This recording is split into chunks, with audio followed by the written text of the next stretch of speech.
Praise the Lord యెషయా గ్రంథము 1వ అధ్యాయం 1వ వచనము చదువుకుందాము. ఉజ్జియా, యోతాము, ఆహాజు, హిజ్కియాయను యూదా రాజుల దినములలో యూదాను గూర్చియు యెరూషలేమును గూర్చియు ఆమోజు కుమారుడగు యెషయాకు కలిగిన దర్శనము. యెషయా ప్రవక్తను గురించిన విషయాలు మనం ఎన్ని నేర్చుకున్నానో ఇంకా అనేకమైన విషయాలు నేర్చుకోవాలి, తెలుసుకోవాలనేటువంటి ఆలోచన, ఆసక్తి అనేది మనల్ని కదిలిస్తుంటుంది.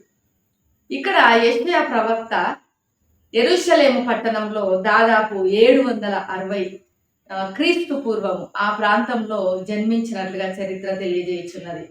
ఈయన రాజవంశీయుడు. ఈయన తండ్రి పేరు ఆమోజు. చాలా మంది పొరబడుతుంటారు ఆమోసుగా. ఆమోసు ప్రవక్తగా ఉన్నాడు, కానీ ఈయన తండ్రి పేరు ఆమోజు. ఈయన ఒక ప్రవక్తిని వివాహం చేసుకున్నాడు. ఆమె పేరు ప్రస్తావించబడలేదు, కానీ తన భార్య కూడా ఒక ప్రవక్తినిగా దేవుని పరిచర్యలో ఉన్నది. ఈయనకు 2 కుమారులు కలిగినారు. ఒక కుమారుడు షయరియాషు, 2వ కుమారుడు మహేర్ షలాల్ హస్బజ్ అని మనం చూస్తున్నాము.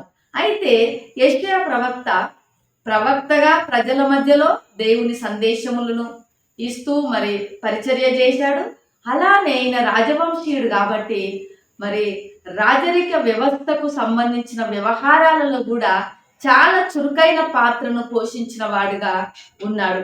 ఈయన దాదాపు మరి 4 యూదా రాజుల కాలంలో దాదాపుగా బహుశా 40 సంవత్సరాల పరిచర్య గావించినట్లుగా మరి చరిత్ర తెలియజేయుచున్నది. ఉజ్జియా, యోతాము, హిజ్కియా, మరి ఆహాజు 4 రాజుల కాలంలో ఈయన పరిచర్య చేశాడు.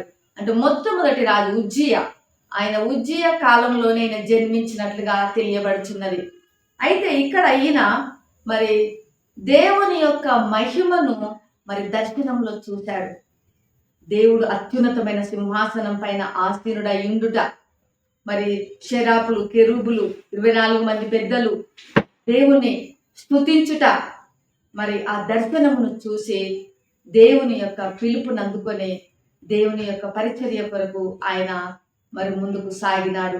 ఆయన ఇచ్చినటువంటి సందేశం ఏమిటి ప్రాముఖ్యంగా మనం చూసినట్లయితే, ప్రజలు పశ్చాత్తాపడి మారు మనసు పొంది దేవుని తట్టు తిరగాలని ఆయన సందేశం ఇచ్చాడు. అలానే ఒకవేళ అలా తిరగకపోతే, దేవుని తట్టు రాకపోతే, పాపంలోనే జీవిస్తున్నట్లయితే దేవుని యొక్క తీర్పులు తప్పవు అని కూడా ప్రజలను హెచ్చరించాడు. ప్రజలు దేవుని యొద్దకు తిరిగి వచ్చినట్లయితే మరి దేవుడు వారిని దీవిస్తానని కూడా దేవుని యొక్క కృపను గురించినటువంటి ఆ సందేశాన్ని కూడా ప్రజలకు పిలుపునిచ్చాడు.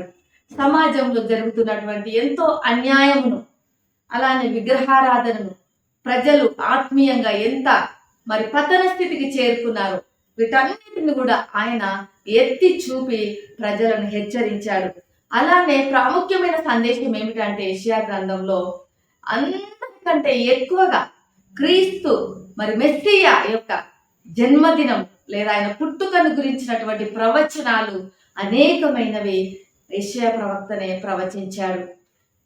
మరి ఇశ్రాయేలు ప్రజల యొక్క విమోచనను గురించినటువంటి, ఆ విమోచన తీసుకొచ్చే విమోచకుడైన క్రీస్తు పుట్టుకను గురించిన ప్రవచనాలను ఇక్కడ మనం అనేకమైనవి యెషయా గ్రంథంలో చూడగలము.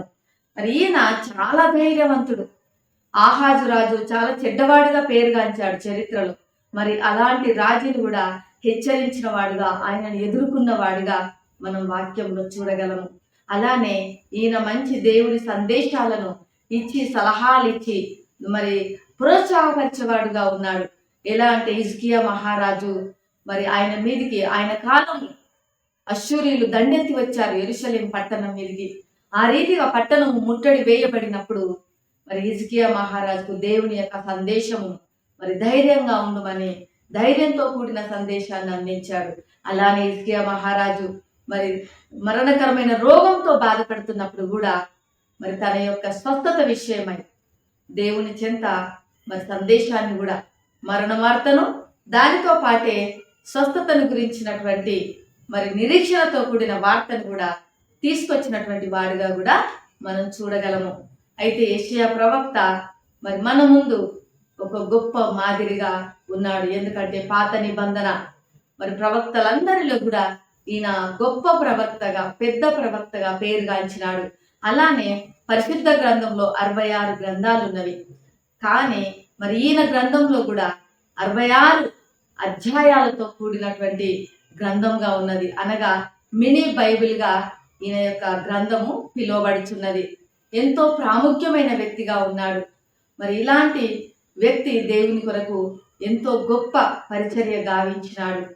మరి చివరి కాలంలో మరి చరిత్ర తెలియజేయుచున్నది ఏమిటి అంటే దేవుని కొరకు ఆయన హతసాక్షిగా కూడా మారి ఉన్నాడు. ప్రియమైనటువంటి వారలారా, మన జీవితాలలో కూడా మనము దేవుడు మన పట్ల ఎలాంటి పిలుపును కలిగి ఉన్నాడో ఆ పిలుపును మనం తెలుసుకొని ఆయన దర్శనమును మనం పొందుకొని మన పిలుపుని ప్రకారము ఆయన ఇచ్చిన దర్శనం ప్రకారము మనం కూడా యెషయా ప్రవక్త వలె దేవుని యొక్క పరిచర్యలో నమ్మకంగా యథార్థంగా సాగిపోదుము గాక. యెషయా ప్రవక్త ఏ రీతిగా అయితే ఒక ప్రాముఖ్యమైనటువంటి వ్యక్తిగా పేరుగాంచినాడో దేవుని రాజ్యంలో మనం కూడా అలాంటి పాత్రనే మనం పోషించదుం గాక. దేవుని యొక్క చిత్తానుసారంగా నడుస్తూ అనేకులకు ఆశీర్వాదకరంగా నడుస్తూ మరి నశించిపోతున్నటువంటి ఆత్మల పట్ల భారం కలిగి దేవుని రాజ్య సువార్తను ప్రకటిస్తూ క్రీస్తు కొరకు ఆత్మలను మనము గెలుచుకుందాం గాక.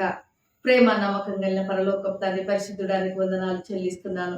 ఈ ఉదయకాల సమయంలో యెషయా ప్రవక్త ఎంతో గొప్ప ప్రవక్తగా పేరుగాంచినాడు. నీ పిలుపును అందుకొని నమ్మకమైన యథార్థమైన సేవను చేసినాడు.